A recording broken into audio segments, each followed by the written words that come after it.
Americans are hit with sticker shock every day. The cost of food in supermarkets rose to near record levels in February and continue to rise. Car shoppers have been dealing with record high prices and dealer shortages.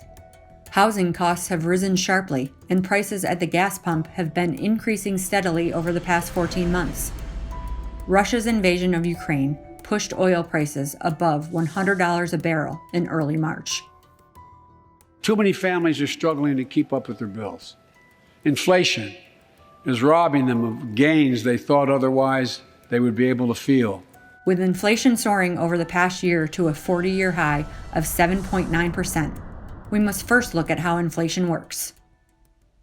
Inflation is the generalized increase in prices across all of prices. So it's when they all drift up together. When inflation is under control, it's a sign of a healthy economy. The Federal Reserve aims at keeping the inflation rate at about 2%.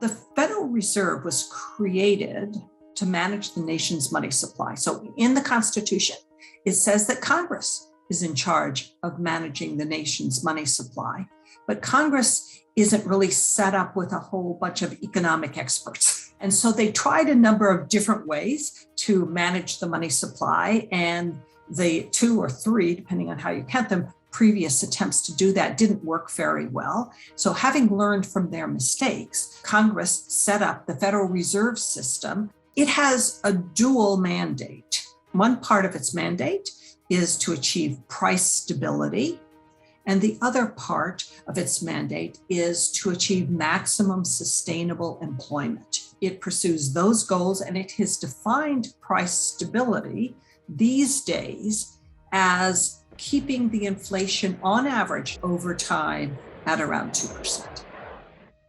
Why did this happen? Economists are saying inflation has reached a 40-year high for many reasons. Supply chain disruptions. The Federal Reserve has pumped a lot of money into the system to avoid a recession.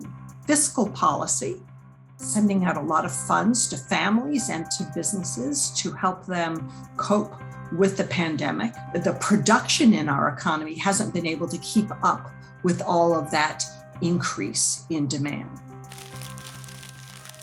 The main way that the Fed lowers inflation is by trying to slow demand, and that will put downward pressure on prices. What can President Biden do to help reduce inflation? The main answer is, frankly, not very much. It is not the president's job to maintain stable prices. There are some things that the president can do that will help push in that direction: how much the government taxes and how much the government spends. An expansionary fiscal policy, that is raising spending more than raising taxes, can fuel inflation. It's really the Federal Reserve that's managing most of this. After not raising interest rates since 2018, the Fed raised the federal funds rate a quarter point after their mid-March meeting.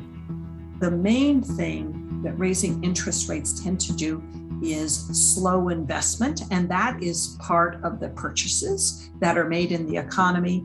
That slows down economic activity and tends to damp down prices.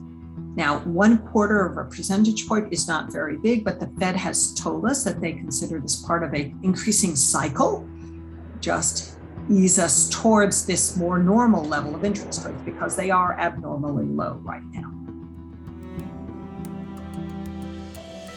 I do expect the inflation rate will stop increasing very soon, that we may have seen the peak number in this past month, or maybe it'll be the next month or something like that.